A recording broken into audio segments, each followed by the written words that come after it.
and I should have mentioned this before, like even like we're talking about left values, like even transgenderism. I have a theory around what transgenderism really is, because, and I should have mentioned this before because it's part of my story arc. But another reason why I was quite spiritual as a kid and how I grew out of it was quite strange. But when I was a kid, I believed I was Egyptian until about really? 7. I didn't believe.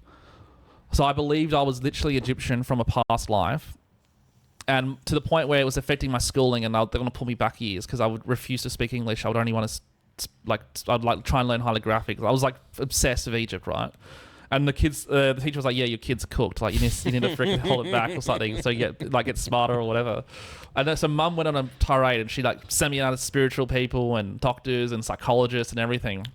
Eventually, I found a almost like a shaman type lady, and she kind of just said, "Yeah, your kid's just from his past lives from Egypt, and he just hasn't moved on yet." And then we did some exercises together, and it's kind of like transgressional, interdimensional. What the fuck? Yeah, like past life transgression meditations, and it kind of I got to let go of my past and be okay with my new self. And this is at 7 years old, by the way. Jesus. Yeah.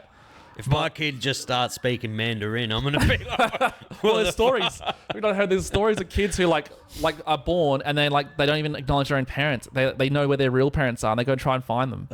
Or they speak different languages. Or there's stories of people get hit by lightning and they can just speak like German all of a sudden, and then they'll be able to speak or Mexican, and they never had that in them before. And then so all of this happening, is that what kind of led you into more like political activism? Well, kind of. Well, just like in going back to transgenderism, the reason why I have a little bit of sympathy is because like I was lucky. My past life I was a male, so I wasn't living like in this weird gender dysphoria thing.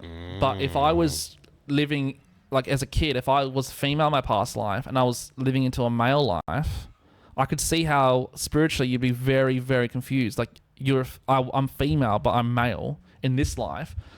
So you think some wires get crossed and... Yeah, I think spiritually we get crossed, and because modern medicine and shamanic stuff and tradition has kind of washed away, there's no like shamanic holistic metaphysical teachings around this stuff anymore. That's why we're seeing such a huge disconnect.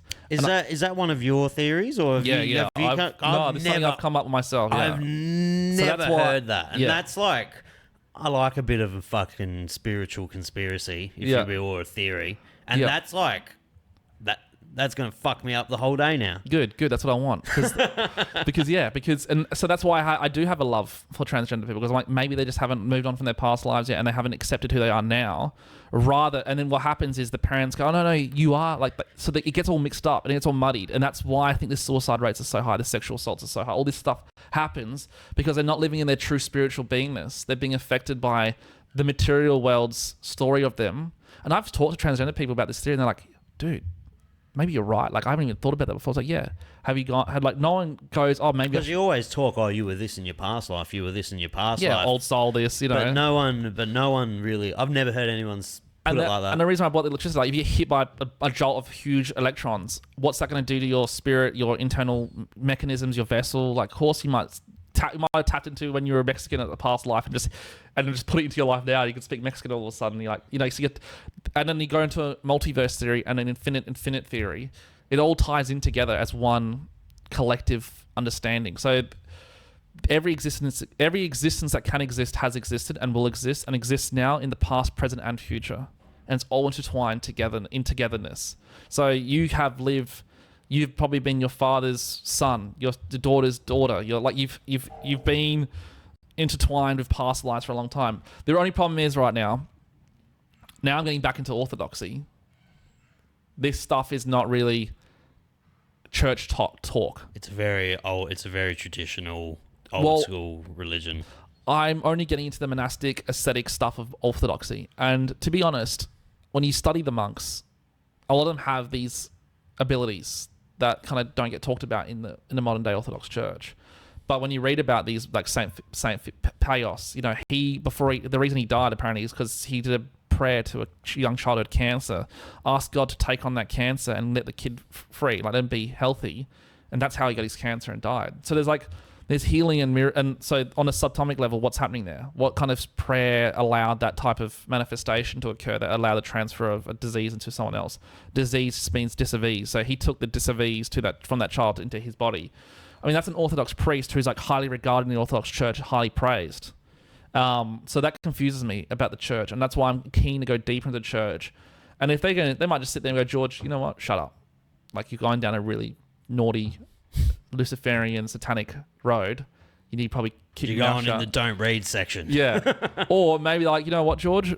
Keep going down the monastic life, keep going down the aesthetic life, and learn about this stuff. Keep reading. Maybe there's something for you there to explore, but keep it to yourself maybe a little bit, because it's very esoteric. Maybe everyone doesn't want to hear it, and that's kind of my content I struggle with. Sometimes I want to get esoteric, and I want to like talk about things that not many people talk about. You'd have to do like a sub channel, like a different channel maybe. Yeah, and people might not connect to it.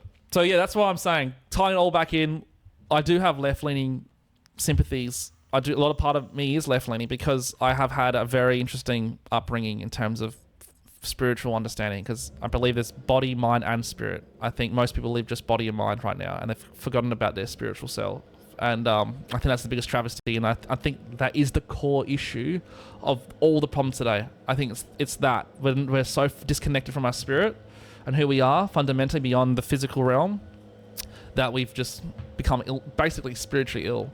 And you can explain the rise of transgenderism not through maybe propaganda and adults inflicting their opinions onto kids, but also maybe the human vessel is spiritually becoming more and more awakened, and as a consequence of that, like we call it indigo children, and the next level of evolution for humanity, maybe the consequence of that is a lot of kids are dealing with more spiritual past life stuff, but because they don't have these elders, these shamanic, these priests, these people who can help them through that, they're getting crushed under the weight of human mind ideas rather than their spiritual existence and what it means for them to become the best version of who they are in this life, whilst also respecting their past life. No one's saying disregard your past life, but maybe it's just being missed out on, essentially.